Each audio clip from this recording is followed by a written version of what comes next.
Welcome to today's Explainer. Okay, we're going to dive right into this one. Every single day, we see countless living things all around us, right? Plants, birds, animals, our friends, our family. But right alongside us, literally covering our skin, floating in the air we breathe, and dwelling deep down in the soil, is this massive, bustling universe that we are completely oblivious to. So today, we are exploring Chapter 2 of the Class 8 science curriculum, The Invisible Living World, Beyond Our Naked Eye. Seriously, just take a second and imagine, what if the invisible world around you suddenly became visible? What if you could look down at your own hand right now and see millions of microscopic entities interacting, feeding, and multiplying? It would completely shift how you think about cleanliness, health, and what actually counts as a living being. Our world is fundamentally shaped by organisms that are entirely microscopic. To wrap our heads around this hidden realm, here's our agenda for today. We're going to cover 5 key areas. First, tools in cell discovery. Then, the anatomy of a cell. Third, plant versus animal cells. Fourth, from cells to organisms. And finally, exploring the microbial world.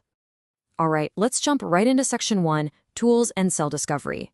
So before we could even begin to study this hidden biological universe, humanity actually had to figure out how to see it.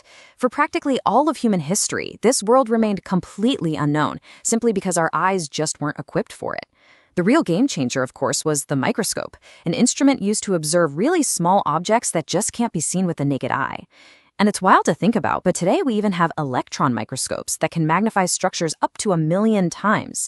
They reveal the absolute deepest, most hidden structures of living organisms for advanced research. The timeline of how all this discovery unfolded is actually super fascinating. Before 1665, we were completely in the dark. But then, in 1665, an English scientist named Robert Hooke published this book called Micrographia.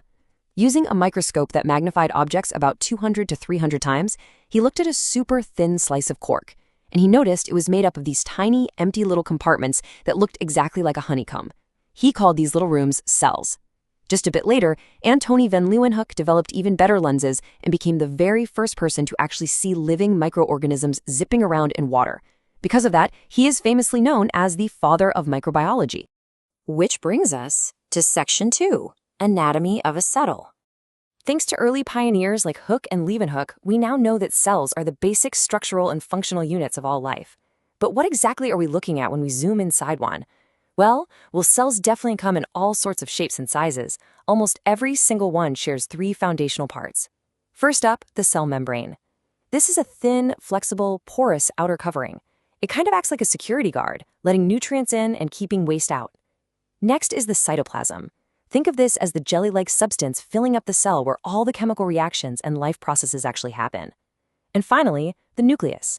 This is a round structure sitting right inside the cytoplasm, surrounded by its own membrane. It is absolutely the control center of the cell. It regulates growth, reproduction, and securely stores the organism's genetic material. Moving right along to Section 3, Plant versus Animal Cells. Now, life on Earth is obviously incredibly diverse. A towering oak tree has very different physical needs than a sprinting cheetah, which means they require slightly different microscopic building blocks. If you were to take a thin peel of an onion and look at it under a microscope, you'd see plant cells that are very distinctly rectangular.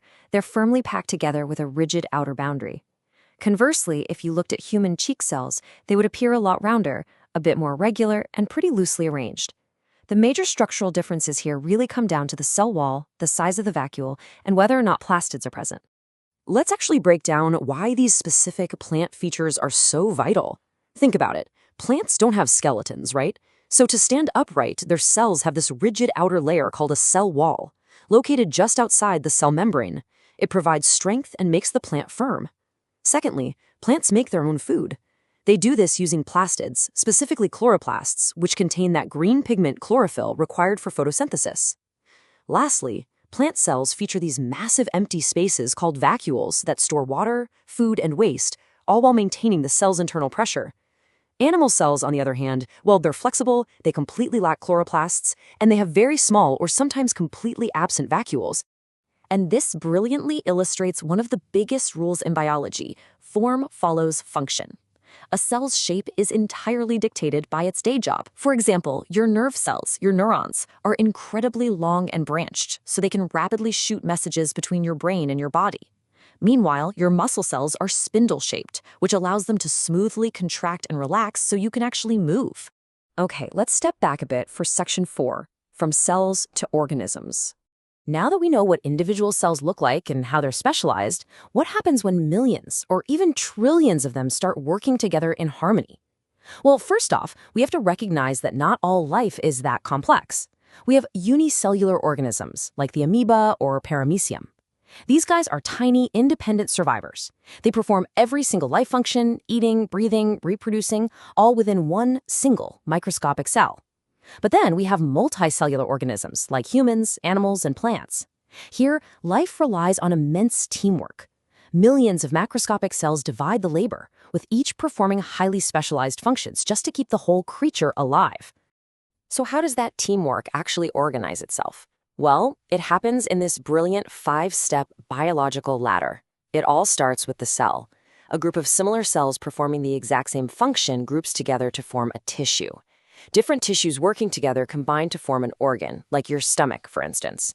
Then, a group of organs performing a major function, like your stomach, food pipe, and intestines, create an organ system, in this case, the digestive system.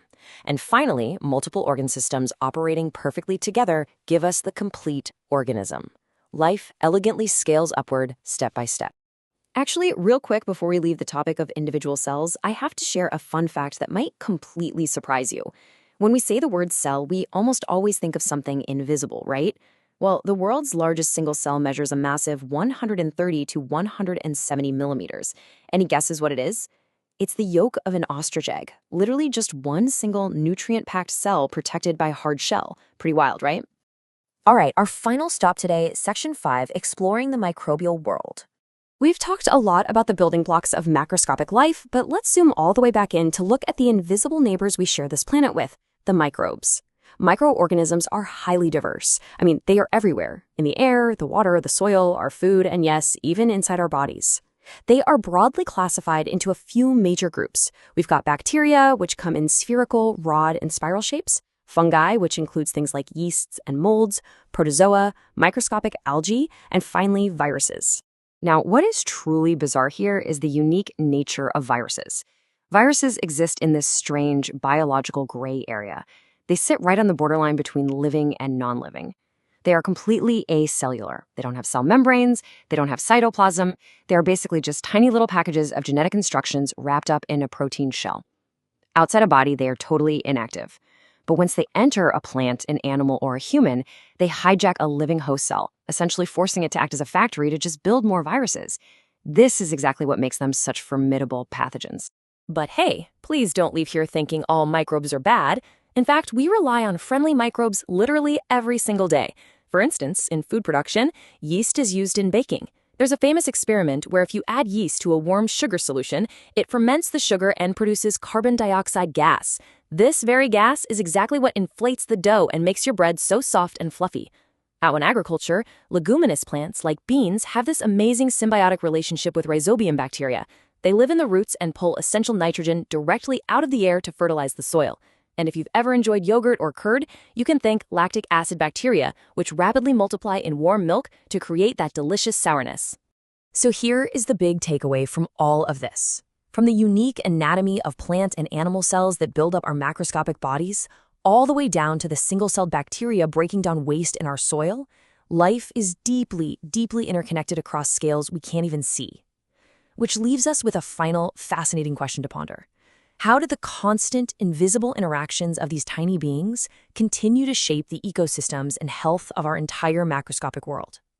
Keep that curiosity alive and keep looking closer.